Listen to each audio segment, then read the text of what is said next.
Halo semuanya, kembali lagi bersama saya. Oke teman-teman semuanya, kali ini kita ada di smoothing rambut yang rambutnya memang keriting banget ya. Keriting tapi bekas smoothing. Nah, teman-teman di sini kita mau belajar pengolesan obat ya. Belajar pengolesan obat yang benar ya. Jadi kalian perhatikan tangan saya ya. Ini rambut yang saya pakai ini obatnya itu resistan. Resistan itu apa? Resistan itu obat yang paling keras di antara yang normal, sensitif. Dan ya, jadi kalau kalian mungkin sering smoothingnya gagal, kalian cek obat kalian variannya ya. Kalau merek itu tidak masalah ya. Oke, di sini saya pakai resistan. Nah, kalian bisa lihat sisa rambut yang bekas lurusnya masih ada. Tapi hati-hati ya teman-teman. Jika customer kita tidak mau dipotong, hati-hati jangan sampai kena bagian yang lurus di bawah ya. Tapi bagian bawahnya ini kebetulan masih ada ikal-ikalnya ya teman-temannya. Sepertinya smoothingnya sebelumnya kurang bagus gitu ya. Jadi kalian perhatikan saya kasih obat ini. Kebanyakan kita lalai di pengolesan obat ya, di pengolesan obat. Sebenarnya kalau di pengolesan obat sudah salah, di pencatokan pun kita kadang susah untuk memperbaiki. Nah, jadi untuk mengaplikasikan obat itu jangan terlalu dekat ke pangkal, kalian jangan terlalu dekat ke pangkal dan jangan terlalu banyak dulu kasih obatnya. Ya, secukupnya dulu, bikin ke ke setengahnya pangkalnya itu. Nah, begitu kita kasih langsung di jari kita langsung cepat gitu ya. Nah seperti ini langsung cepat. Nah kalau bagian bawahnya kurang baru kita tambah lagi seperti itu teman-teman ya. Di sini jari kita itu tidak menekan kuat ya untuk menyisir jari dua itu ya, pakai dua jari itu enggak terlalu kuat ditekan teman-teman. Kita hanya satukan terus dijalan diratain begitu ya. Ini seperti ini. Tarik kencang rambutnya ya, ditarik kencang. Kalau nggak kencang hasilnya nggak bagus. Nih seperti ini ya, langsung diratakan pakai jari. Bagian pangkal itu sebenarnya harus dapat loh, harus dapat. Tapi kalian perhatikan ujung sisirnya itu yang perlu kena ya. Nah seperti ini. Nah ujung sisirnya, nah seperti ini. Nah langsung diratakan ya, jangan menumpuk gitu. Kalau menumpuk walaupun itu hanya sedikit atau setetes itu pasti juga rusak rambut. Nah seperti ini bagian bawahnya, kalau kurang baru kita tambah. Nih bagian yang lurus saya tidak kasih. Ya saya tidak kasih kenapa? Walaupun rambutnya itu udah lama kalian gak pernah smoothing, kalau kena obat step 1 itu akan tetap rusak. Ya jadi kalau untuk pengolesan obat yang benar jangan terlalu banyak sekali atau basah sekali gitu. Nah kebanyakan ada yang nanya gini, Kak smoothing 2 jari. Nah oke, saya mau sharing sama kalian ya. Smoothing 2 jari itu fungsinya adalah untuk meratakan obat teman-teman semuanya. Untuk meratakan obat yang belum rata gitu. Nah kalau kalian smoothing 2 jarinya udah 10 menit, rambut udah keburu masuk obatnya. Nah kenapa saya bilang seperti itu? Saya pernah ngalami hal yang sama. Sambil kalian perhatikan tangan saya ya. Nah, yang saya jelaskan tadi bagian pangkal harus dapat diangkat tegap rambutnya supaya tidak kena kulit kepala. Ya di sini saya tidak kena kulit kepala teman-teman ya. Tidak kena kulit kepala. Nah saya mau sharing dulu sedikit tentang smoothing 2 jari. Di sini yang sering sekali, banyak sekali kesalahan ya. Begitu selesai aplikasi obat diamkan 30 menit. Setelah didiamkan baru smoothing 2 jari. Halo teman-teman semuanya. Kalau kalian udah diamkan 30 menit smoothing 2 jari, kalian sisir rambut akan mengaret ya. Tuh rambut udah karet-karet, jangankan 30 menit, 5 menit aja kalian biarkan seperti itu, 10 menit. Kalian diamkan, setelah udah selesai aplikasi dia udah mengaret-mengaret. Nah jadi sebelum rambut itu mengaret-mengaret kalian harus smoothing 2 jari ya. Itu gak boleh banyak sisir. Untuk pengolesan obat step 1 tidak bisa kebanyakan sisir ya. Harus kebanyakan, lebih banyak di jari, jari yang bermain. Untuk meratakan obat itu yang perlu adalah jari yang bermain Ya, jari yang bermain, jari ya. Kalian perhatikan. Jadi saya bukan berarti menggurui ya. Saya lihat banyak di grup-grup smoothing rambut. Katanya didiamkan 15 menit baru smoothing 2 jari. Nah setelah udah berbulu, rambut udah mengaret-ngaret, baru bertanya, ini rambutnya kenapa ya? Apakah over proses atau seperti apa? Nah jadi di sini yang mau saya ceritakan teman-teman. Kenapa saya bilang begitu selesai aplikasi obat step 1 langsung smoothing 2 jari ya, tanpa jeda. Saya nggak bosan-bosan kasih tahu sama kalian semua. Coba deh kalian perhatikan ya. Begitu kalian selesai semua kalian oles obat langsung tanpa jeda kalian smoothing 2 jari. Nah fungsi smoothing 2 jari untuk meratakan obat, siapa tahu ada yang tidak kena. Seperti itu ya, bukan berarti nanti smoothing 2 jari setelahnya obat udah menyerap di sisir lagi ya, ngaret lah.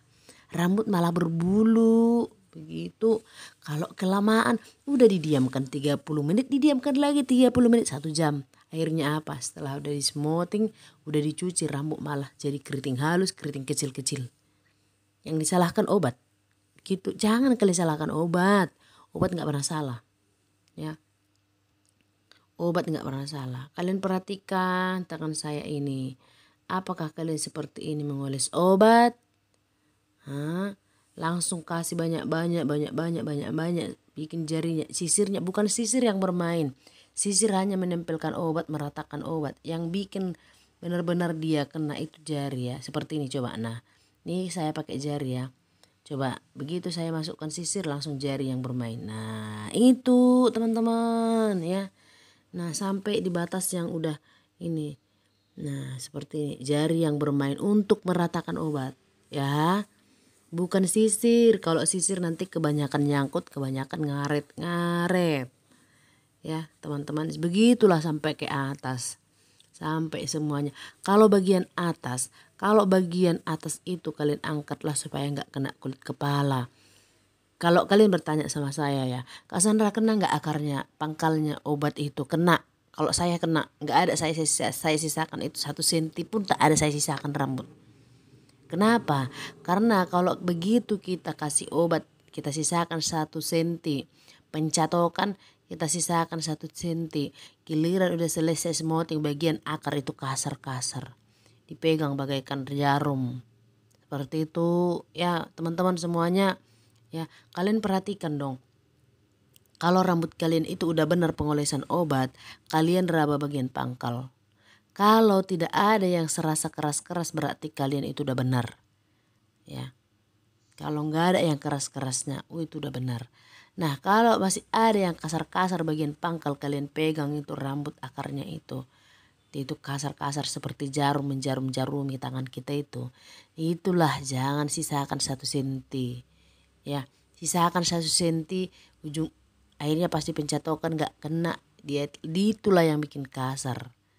Ya, jadi banyak sekali yang bertanya sama saya, Kak Sandra kenapa sih bagian akar itu kasar gitu. Nah awalnya sih saya nggak kepikiran gitu ya.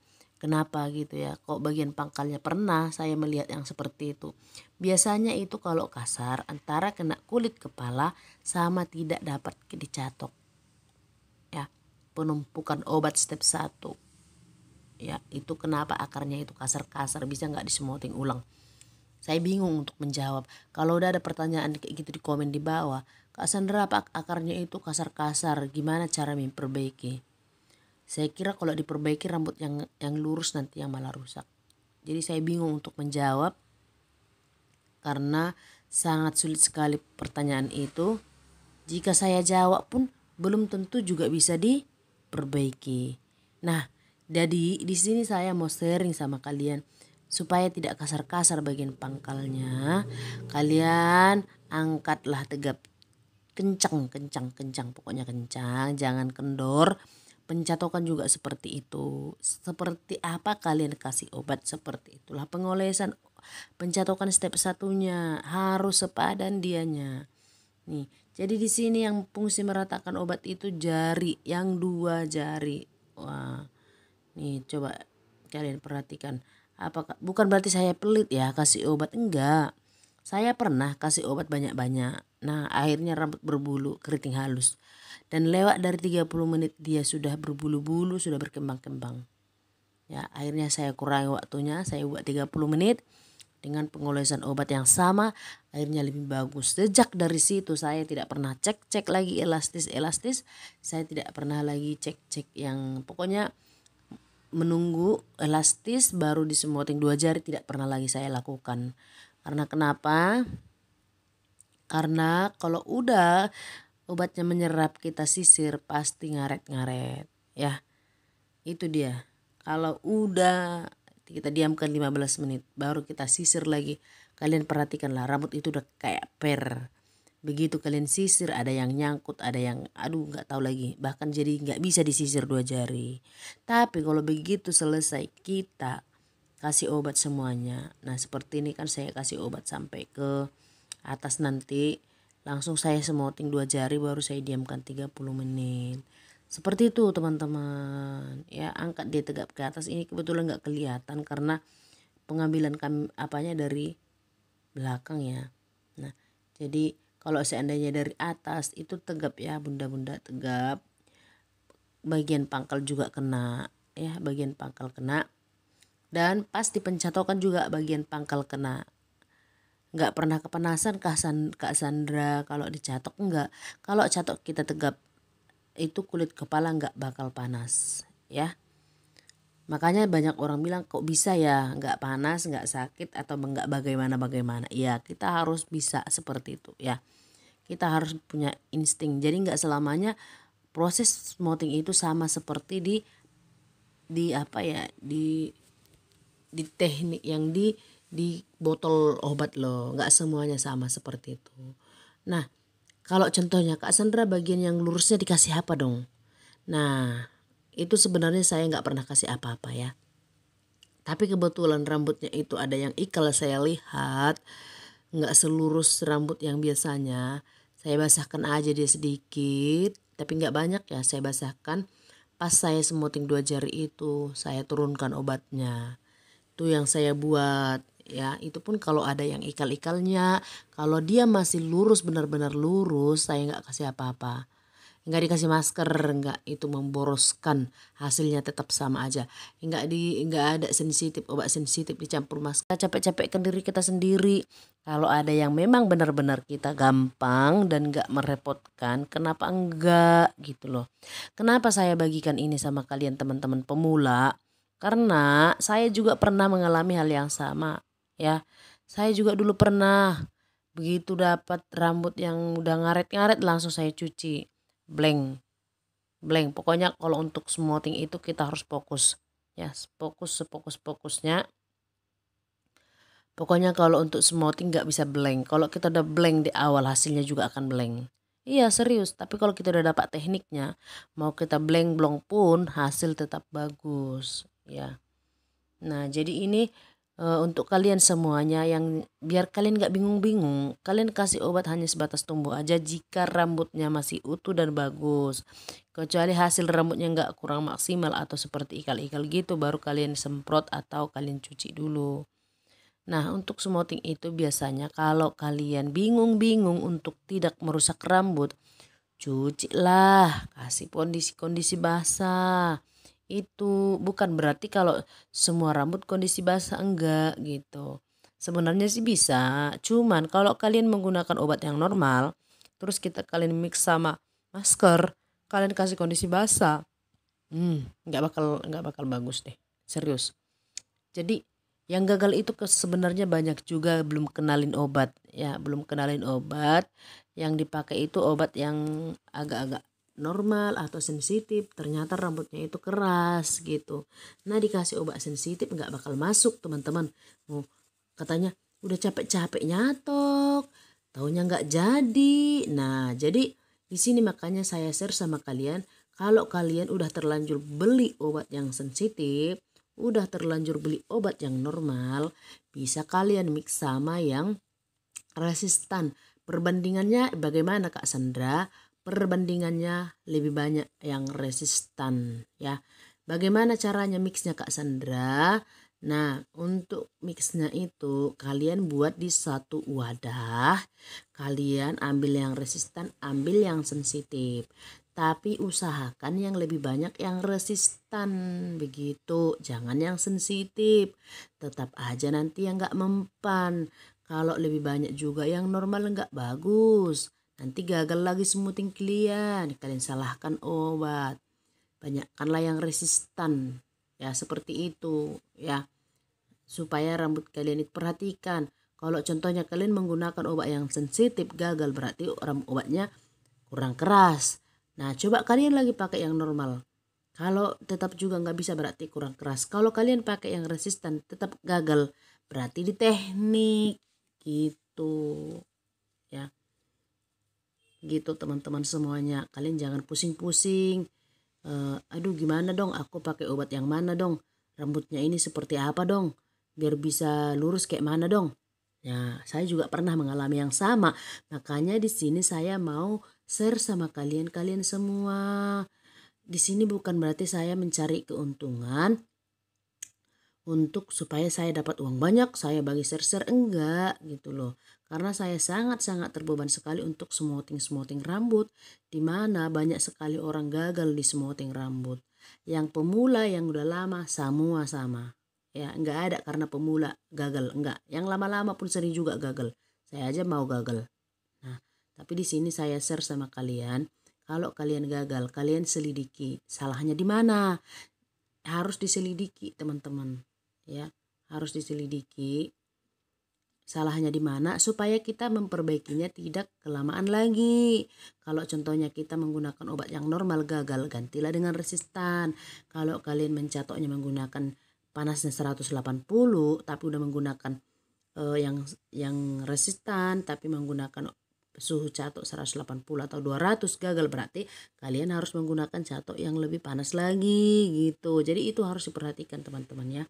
Jangan bosan-bosan kalian belajar, jangan bosan-bosan kalian juga untuk memperhatikan jenis-jenis obat yang udah kalian gagal itu. Saya juga lama untuk mendapatkan hal itu teman-teman, lama sekali. Kalau seandainya kayak sekarang ada YouTube, kayaknya cepet lah dulu saya dapat. Tapi nggak ada, mungkin ada juga dulu, tapi nggak seenak zaman sekarang ya. Ini saya angkat tegap, tarik kencang rambutnya ya, supaya nggak kebanyakan obatnya sisa. Jangan biasakan membuat obat sisa-sisa. Sayang. Ya harus pas sayang obat itu teman-teman. Kita capek ngerjain. Terus jangan lagi pengambilan rambut itu terlalu banyak. Nanti bagian tengah-tengahnya itu nggak dapat ya teman-teman. Ya harus kalian perhatikan juga kasih obat itu. Jangan terlalu tebal. Kalau kalian pengambilan obat itu banyak, berarti rambut juga harus lebih banyak. Seperti itu. Nah ini dia bagian pangkalnya ya teman-teman ya. Seperti ini saya kasih obat. Saya angkat tegap ke atas.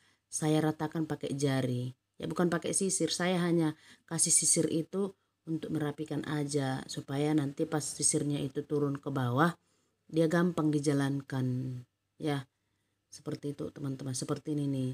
Saya sisir-sisir bukan berarti saya mau meratakan obat, tapi saya mau cari posisi supaya sisir saya itu jalannya ke bawah lebih bagus gitu. Nah setelah udah selesai saya aplikasi ini semua rambut, barulah saya smoothing 2 jari langsung ya teman-teman ya.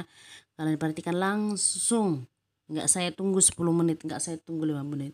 Kenapa? Karena rambut itu kalau udah kena obat 10 menit aja itu udah ngaret. Coba lah kalian bayangkan. Kalau udah ngaret kalian sisir, udahlah itu nggak bakal selesai kalian smoothing 2 jari. Nanti pasti dia nyangkut lah. Aduh nggak tahu lagi caranya seperti apa. Makanya sejak saya udah ngerasain seperti itu, saya coba begitu langsung selesai saya aplikasi, saya langsung smoothing 2 jari. Nah seperti ini kan. Nah langsung saya smoothing 2 jari. Nah, kalian cari sebelah mana yang kurang obat, kalian perhatikan ya. Kalian perhatikan rambutnya yang sampai mana kalian kasih obat tadi. Kalau kebanyakan bisa kalian ambil obatnya itu. Ya, bisa kalian ambil pakai jari ya. Supaya kalau kebanyakan nggak berbulu, teman-teman.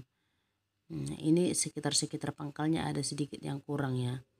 Nah, baru saya retakan pakai jari. Gitu teman-teman semuanya. Kalau udah enak disisir baru turunkan ke bawah ya. Kalau udah enak disisir turunkan ke bawah. Seperti itu teman-teman semuanya. Oke, selamat mencoba buat kalian. Ini saya diamkan 30 menit baru saya cuci tanpa conditioner, tanpa sampo. Karena ini hanya sekali obat, saya buat sekali obat dan hanya promo. Kebetulan saya buat promo smoothing hanya sekali obat, jadi saya nggak pakai step 2. Nah, kenapa saya nggak pakai step 2? Ya bukan karena saya ini, tapi karena namanya udah murah. Tapi kalau bisa bagus, mereka pasti datang terus ya. Oke teman-teman semuanya. Nih kalian perhatikan aja ya sampai ke ujung ya. Ya bagaimana saya kerjakan. Kalau ada yang kurang kalian boleh tanya ya. Oke, terima kasih buat kalian. Jangan lupa kalian like, subscribe dan komen supaya kalau ada video-video terbaru kalian dapat berita-berita terbaru juga. Terima kasih buat kalian semua. Selamat jumpa kembali di video-video berikutnya. Terima kasih. Salam sehat. Tuhan Yesus memberkati. Amin.